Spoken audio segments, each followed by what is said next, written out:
Hello everyone, Dr. Bice here again to talk to you about infant, child, and adolescent sleep. Doesn't this young lady look like she is so comfortable? Man, I wish I could sleep that hard. It makes me want to just take a nap right now. All right, so guys, I do want to stress the importance of sleep when it comes to assessment and management of children, infants, and adolescents because it's something you will hear quite a bit about in most well care visits. You'll even sometimes have patients come in for a sleep concern as just an episodic visit.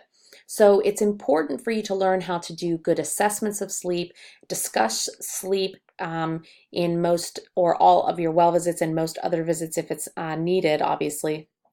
And then also know how to manage those sleep disorder issues when you can manage them in your own office and with your own expertise, and then when you need to refer out for those things. So let's first discuss what normal is.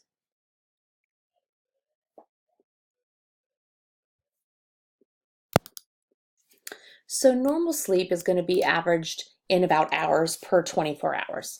So a 0 to 1 week old is going to need or require the most sleep of all age groups. It's very common for newborns and young infants to sleep a very long time, usually averages between 16 to 17 hours per day. Okay, the way that this table in your Burns book is broken up is between nighttime and daytime sleep hours. As the infants start to get between 1 to 3 months old, they'll require just a little bit less, up to about 14 to 15 hours. They'll usually sleep as they get older, less in the daytime and more in the nighttime if they are on a healthy sleep schedule. Now, it is not uncommon for you to hear in this 1 to 3 month age group, parents very upset because their infants are not sleeping that much. However, it will often seem like the infant is not sleeping because the caregiver is so tired. So make sure that you are discussing with that caregiver of young infants to be sure not to clean and cook and manage housework while their infant sleeps during the day, but instead to sleep when they sleep. Okay, encouraging caregivers to take naps whenever their babies take naps for newborns and young infants is essential because a lot of times as a new caregiver, we want to be able to try to get everything done. And in the daytime, when we feel like we should be awake, we are doing all of the household things when the infant sleeps. And instead, for new babies with moms and dads, those caregivers should be sleeping while the infant is sleeping. All right. So as they hit between 6 and 9 months old, they're going to get less and less. Okay, again, daytime sleep averages a little bit less and nighttime sleep averages just a little bit more. Okay, by the time the child reaches about 18 months old, their nap times will usually go between 1 to 2 hours, and then around the age of 2, they're not really required to have nap times anymore, but it is still seen in some children between the ages of 2 and 5 before they get into kindergarten. Caregivers will put children down for 1 to 2 hour naps, which is not uncommon. And it's perfectly fine. What you want to make sure that you are encouraging is healthy nap times. Okay, so we're not looking at 4 to 6 hours of a nap for a 2 to 3 year old, and we're not looking at trying to keep our 1 or 2 month old all day awake so that they will sleep all night. That just doesn't happen. I will hear a caregiver say, "Oh, I try to keep them awake all day so they sleep better at night." That does not help infants who are young sleep at night better. All it does is distort their nighttime sleeping. So when you look at this table, make sure that this is something you're educating your caregivers by so that they know what is a normal sleeping pattern. Okay, so by the time the child reaches early school age, by right about to get into kindergarten, they're probably sleeping between 8 p.m. and 8 a.m. And then by the time they get to 5 to 11, maybe a little bit later, 10 to 11 hours of sleep. And then by the time they're in adolescence, 8 hours of sleep is really the minimum we want them to get. Sometimes you'll hear of adolescents getting 15 hours of sleep. It's not uncommon for adolescent caregivers to report that their children are sleeping a lot as adolescents begin to grow and puberty hits and they have lots of growth going on in their body, long bones and all of the new metabolism things that their bodies are facing. Their bodies will use more energy, so they will want to sleep a little bit more. That's not uncommon. You just want to be able to recognize what is the normal from the abnormal, and we're going to talk a little bit about that. So let's just do a general, okay, and I'm going to say very general because I'm not in these videos going to go over what pathophysiology is. I really want to just go over the main disorders so that you know how to manage those in primary care. But I also want to talk just a little bit about what the sleep cycle looks like. So you have 3 stages of non-REM. Okay, non-REM sleep is a non-rapid eye movement. It means that you are not in that brain activity sleep yet. Your first non-REM sleep, or non-REM 1, okay, is a drowsy stage. This is when you are in a state of drowsiness and you're about to be transitioning, but you're not actually asleep. Non-REM 2 is when you are in very light sleep, okay, a little bit deeper than N1, can be easily aroused, but there's a slowing of eye movements, breathing, and heart rate, and you start to weaken a little bit. Then you get into that 3rd stage of non-REM sleep, and you are in a very deep sleep, but not quite reached your active rapid eye movement, okay? So rapid eye movement sleep, or active brain sleeping, is characterized by actual EEG activity, okay? So an increased in electroencephalographic activity, bursts of REM similar to wake state, and then they're actually experiencing vivid dreams with simultaneous muscle paralysis that's thought to protect the person from a bad dream. All right, so let's move on just a little bit. What I also wanted to discuss are some sleep disorders, kind of going by age groups, and also groups of sleep disorders, or just sleep concerns that are common. Okay, one of the most common things that is talked about in infancy is SIDS. And it is very important for you to understand what the risks are for SIDS, the issues relating to SIDS, and making sure that you are educating caregivers about keeping their baby safe from SIDS. This is an excellent picture of how a baby should be put into a crib at night. Now, I will tell you that the American Academy of Pediatrics, you see this pacifier in the mouth. Many people will freak out when they see a pacifier in the baby's mouth. But the American Academy of Pediatrics says it is safe to put a young infant, to sleep with a pacifier in the mouth, and it will actually help to decrease the risk of SIDS, as long as the caregiver knows that once the baby falls asleep, they can take the pacifier out.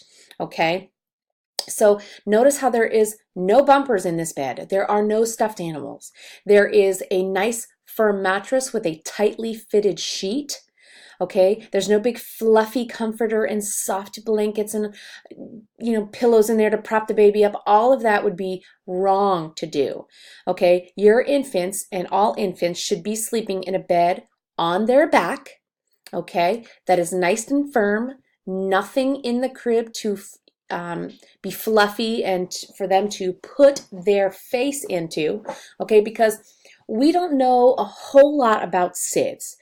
But what we do know is that it's caused by a buildup of CO2, okay, not by a lack of oxygen. So we want to keep anything away from that baby's face that could cause a buildup of CO2 as they are exhaling.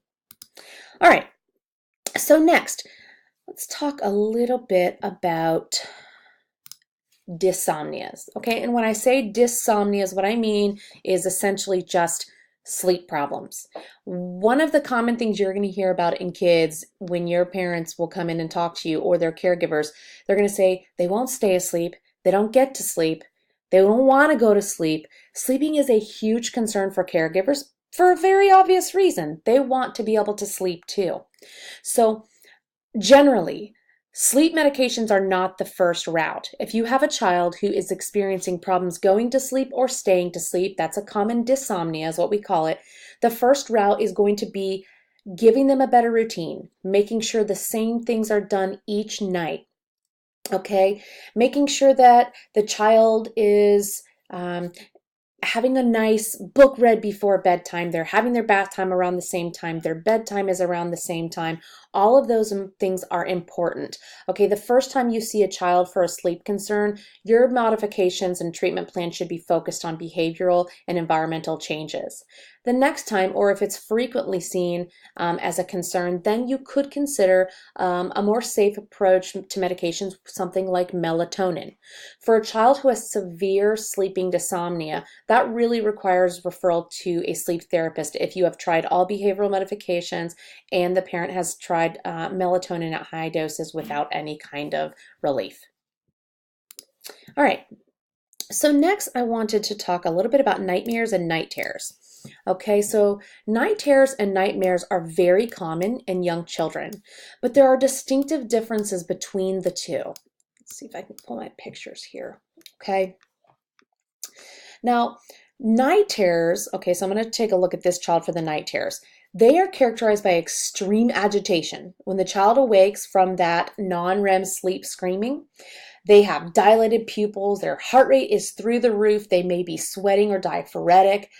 They are typically short-lived, okay, these night terrors, but they can be prolonged in some states, and they are not uncommon, okay? You see these in about 5 to 6% of children, depending on their age, and they usually are around between 2 to 6 years old, sometimes a little bit younger. But the biggest difference between night terrors and nightmares is that children who have nightmares are actually awake. So they will wake up from their bad dreams. Okay, so she's awake. She's not in a confusional state. She can talk to mommy and daddy about what she just had a bad dream about, and she is going to be very sad, maybe cry because she's scared. He will be in a state of really not understanding what's going on. He will still be in that state of just confusion, and the best thing to do for him is really just to put him back to bed, stay with him, but you don't have to try to talk to him, because in the middle of a night terror, he's not going to remember that. It's going to be something that he does not remember. She will remember it, because a nightmare is something that she actually comes out of her sleep cycle from. All right, let's get down a little bit here. All right, so the next thing that I wanted to discuss is one of the most dangerous sleep conditions in childhood, and that is sleepwalking. And the reason I'm putting this picture up here is because I want you to be able to put a mindset as to why this disorder is so scary. Okay, children who sleepwalk will wake up in the middle of their sleep cycle, okay, that last non-REM sleep cycle, and they will walk around in a confusional state. They will not know what they are doing. They will not remember what they are doing, and they can often end up in places that are very unsafe. So the management of a child who sleepwalks, when you have caregivers discuss with you sleepwalking, is really going to be about keeping the child's environment safe. If they have a pool, okay, according to recent guidelines, all new pools need to have, certain borders around them. But if they have a pool, making sure that the doors are locked when they need to be.